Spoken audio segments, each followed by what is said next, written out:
I was adopted from Ho Chi Minh when I was like 6 months old. So I was just like left at an orphanage basically and then just put up for adoption.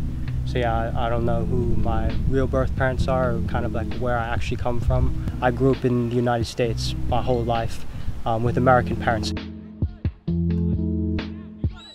So I was playing in Europe last season in a country called Lithuania, and the season finished and I was looking for a new club, and yeah, it just happened that I saw Mauro on LinkedIn and messaged him, and he said, yeah, you can come trial at PVF, no guarantees, but yeah, so just arrived at PVF and trialed.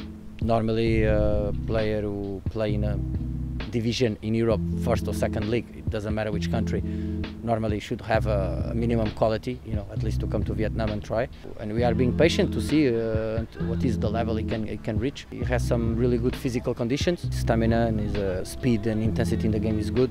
He needs to play with other players, right? He needs to be connected to the other players into the style of play, understanding in his position what he needs to do. This is not an easy process for a player who comes from abroad, so we have to be a little bit patient with him. It's always difficult coming into a new team, especially like midway through a season. A lot of challenges, like the weather. Never played in like heat and like humidity like this. And then yeah, obviously the language barrier is also quite a challenge. I still don't speak like Vietnamese. Sometimes, I mean, obviously it's hard because in football things happen incredibly quickly, within seconds, you know. So for me, I'm taking classes and trying to learn as quick as possible. Yeah, hopefully if I could just keep doing these lessons and keep trying to put myself in situations where I can practice and speak, hopefully, yeah, I'll learn quick.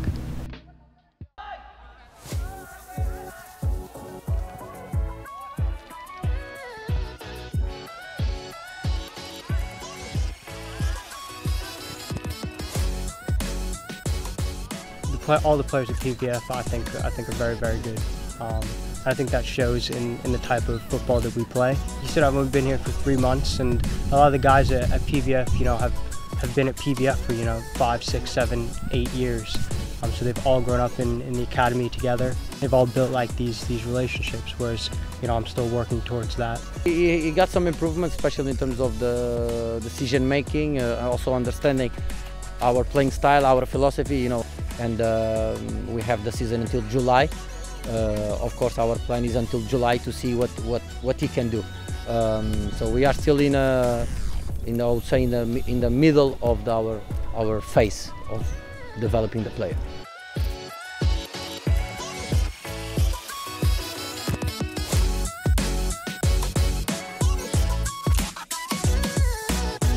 Obviously, to have signed and to no longer be like a trialist player, I think that also changes the dynamic of relationships.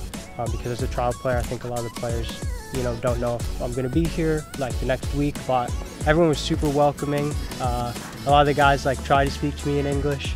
I'd say I'm pretty close with Nam Bin, Nam Zing. So yeah, quite a few guys though. Like I don't think I could really single out one person.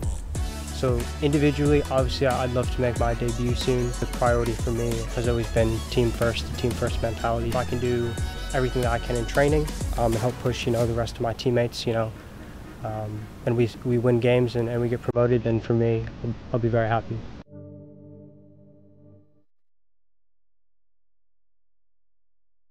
My mother got pregnant, and she was pregnant with quintuplets.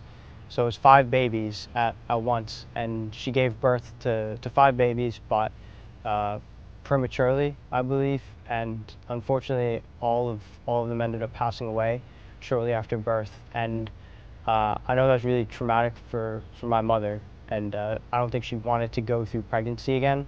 So her and my dad decided the best course of action was to adopt, because they still wanted to have kids. They did some research and just decided that Vietnam was place that they were going to do it, and I was just put up for adoption at an orphanage called Tom Bin Orphanage.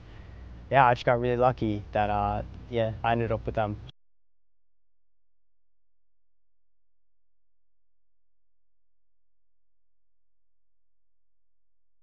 Because my sister was also adopted from the same orphanage in Vietnam.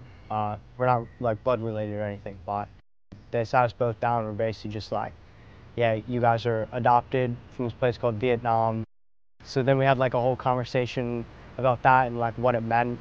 I can't remember how old I was, but I definitely wasn't really like old enough to truly process exactly what that meant. The older you get, like you start to notice like differences.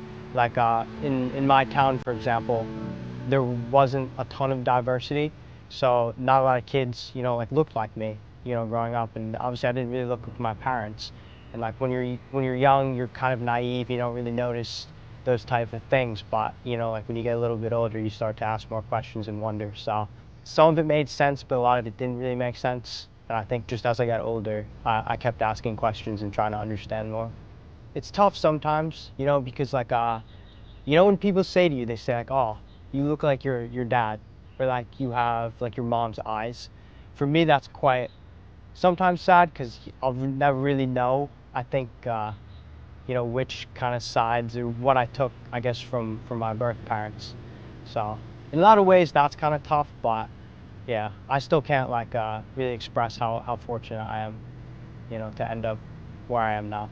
I mean, they gave me everything. In all honesty, like I actually don't even like the word adopted parents because I feel like once they took me in, they just became my parents. I just owe them everything. Like my parents have been like the two most supportive people in my life, and obviously the journey that I chose in terms of professional sports is not an easy one, and there's a lot of ups and downs and a lot of times where it's mentally challenging, not just for me but for them, because obviously they're watching me sort of struggle at these different places. And so I know there's like lots of sacrifices that have gone in, not just from me but also from them. So yeah, I really owe everything to them. In my head, I choose to believe that my birth parents put me up for adoption because they knew that they couldn't give me a life that was good. And I think that's the story that I believe and the one that brings me peace. In all honesty, I just wouldn't want to meet them. I'm very happy with the family that I have now, and I'm also very happy with the story I have with my birth family. So I don't think I'd want to meet them or even try to find them.